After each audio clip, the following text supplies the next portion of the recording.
साल था 2022 जब मैंने अपनी पहली किताब लाइफ इकोनॉमिक्स पूरी की थी।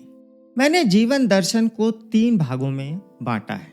पहला जीवर्थ शास्त्र, दूसरा ज्ञानाकर्षण और तीसरा अभिव्यक्ति शास्त्र। लाइफ इकोनॉमिक्स, लर्नामिक्स और एक्सप्रेसोफी। लोग अगर कहकर अपनी बात समझा पाते तो कभी कहीं कोई झगड़ा ना होता।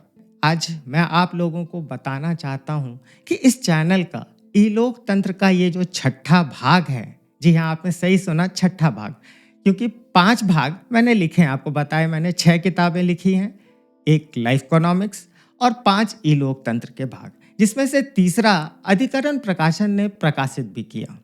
ईलोक तंत्र का यह चैनल मेरी वीकली डायरी होगी। आपका स्वागत है, आप मेरी किताबें पढ़ सकते हैं। सारी की सारी किताबों की मनुस्मृति आपको पीडीएफ फॉर्मेट में मेरे ब्लॉग पर मिल जाएंगी। डाउनलोड लिंक मैं आपको डिस्क्रिप्शन में दे दिया है। आने वाले समय में यह मंच मेरी अभिव्यक्ति का माध्यम बनेगा। ईलोक तंत्र में हम लोग क्या करने वाले हैं, इसको समझने के लिए ये जरूरी है कि मैं अपनी यहाँ तक की यात्रा, वैचारिक यात्रा, आप लोगों को थोड़ा समझा पाऊं, एक छोटी सी झलक दिखाना चाहता हूं। आज जब मैं अपने जीवन दर्शन के पहले पड़ाव पर खड़ा हूं तो मेरे पास 3 निष्कर्ष हैं जो मैं आप लोगों के साथ साझा करना चाहता हूं। पहला निष्कर्ष है, जीवर्थ शास्त्र में मैंने जीवन की जरूरतों को 3 हिस्सों में बांटा। पहला आवश्यक त्रय, एसेंशियल ट्राइड, दूसरा एग्जिस्टेंशियल ट्राइड या अस्तित्वगत त्रय और तीसरा एटर्नल ट्राइड या शाश्वत त्रय। एसेंशियल ट्राइड में मैंने फूड, सेक्स और डेंजर को रखा है। एग्जिस्टेंशियल ट्राइड में मैंने बॉडी, सोल और कॉन्शियसनेस को रखा है। और इटर्नल ट्राइड में मैंने गॉड, ट्रूथ और लाइफ को रखा है। इन तीनों को समझाने के लिए, जीवर्थ शास्त्र की पूरी अवधारणा को समझाने के लिए मैं एक अलग से वीडियो बनाऊंगा। दूसरा निष्कर्ष ईलोक तंत्र ही है। जीवर्थ शास्त्र की यात्रा में मुझे 2 महत्वपूर्ण पड़ाव मिले। पहला ईलोक तंत्र और दूसरा पब्लिक पालिका। इनके बारे में भी मैं विस्तार से वीडियो बनाता रहूंगा। एक्सप्रेसोफी का moral of the story simple है, अगर हम खुद को अभिव्यक्त कर पाएंगे तो दुनिया ज्यादा हसीन होगी। अगर हम दुनिया को अच्छी देख पाएंगे तो दुनिया अच्छी लगेगी। आज मैं आपको यह बताना चाहता हूं कि मेरी कंटेंट स्ट्रैटेजी क्या होने वाली है। 5 चैनलों पर काम करने वाला हूं। पहला तो ये चैनल होगा ईलोक तंत्र।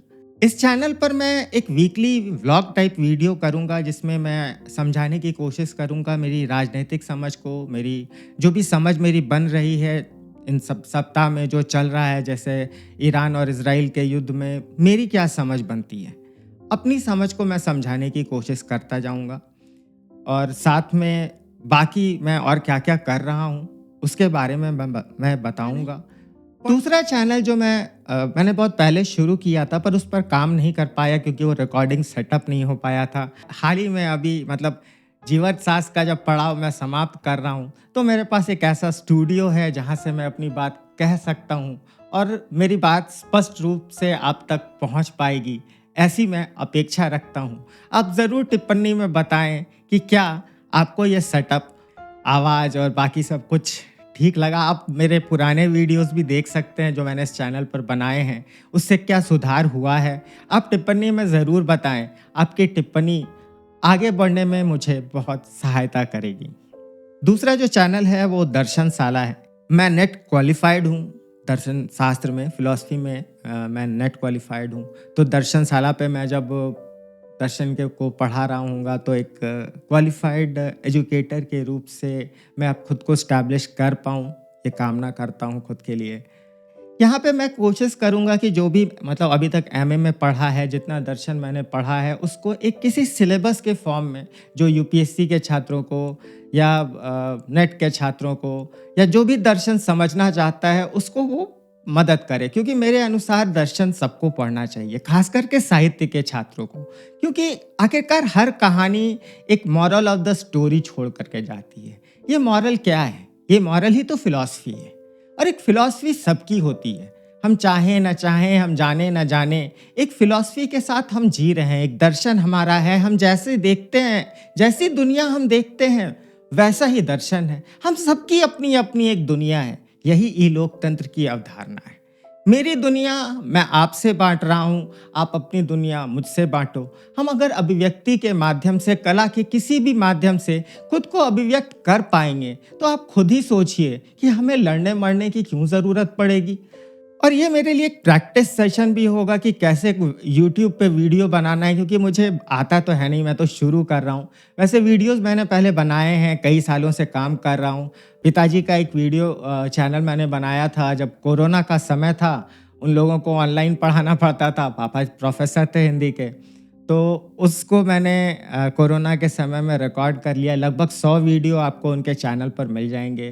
कई कविताओं और कहानियों को समझने के लिए आप उनके चैनल पर जा सकते हैं। जब दर्शनशाला का ये प्रैक्टिस सेशन खत्म हो जाएगा, तब हम लोग ज्ञानाकर्षण या लर्नामिक्स पर फोकस करेंगे। वहाँ पर मेरी मंशा है कि पढ़ते कैसे हैं, सीखते कैसे हैं, कॉग्निटिव साइकोलॉजी, बिहेवियरल साइकोलॉजी और खास करके एपिस्टेमोलॉजी, इन सब चीज़ों पर बात करूं। तो ज्ञानाकर्षण के पड़ाव पर जब हम होंगे तो हम सीखने को, समझने की कोशिश करेंगे।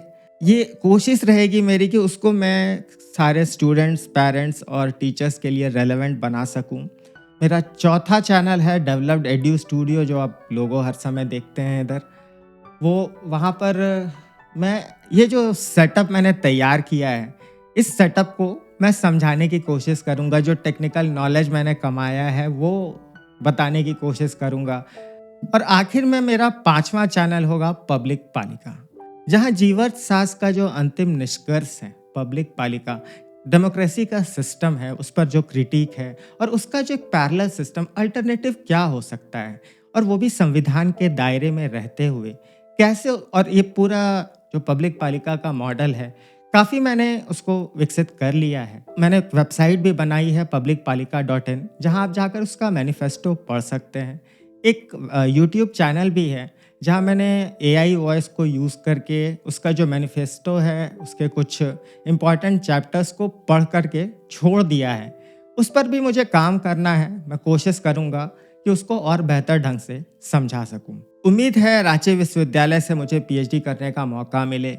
अगर मुझे वहाँ पीएचडी करने का मौका मिलता है तो ये जो स्ट्रक्चर है पब्लिक पालिका का, उसको मैं और लॉजिकली कोहेरेंट बना पाऊँगा। अभी बहुत सारे गैप्स हैं, उसको और एविडेंशियली प्रूव करना होगा एकेडमिकली एस्टैब्लिश करने के लिए, ताकि मेरा जो फाइनल मकसद है पब्लिक पालिका को समझाना है, लोगों में एक चर्चा का विषय बनाना है कि पब्लिक पालिका भी एक समाधान हो सकता है उस लोकतंत्र का, जो लोकतंत्र का सपना हम अपनी आज़ादी के समय से देखते आए हैं।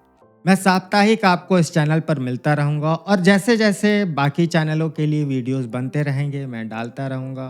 आप लोगों का यहाँ तक देखने के लिए बहुत बहुत आभार, और उम्मीद करता हूँ आप सब्सक्राइब करेंगे, ज्वाइन करेंगे, लाइक करेंगे, शेयर करेंगे, और पब्लिक पालिका के जिस डिबेट को, जिस फिलॉसफी को आप समझ ही रहे होंगे कि बहुत सारी जो टर्मिनोलॉजीज़ भी हैं जिसको मैं यूज़ कर रहा हूँ, वो आप पहली बार सुन रहे होंगे, क्योंकि वो मैंने ही कॉइन किए हैं।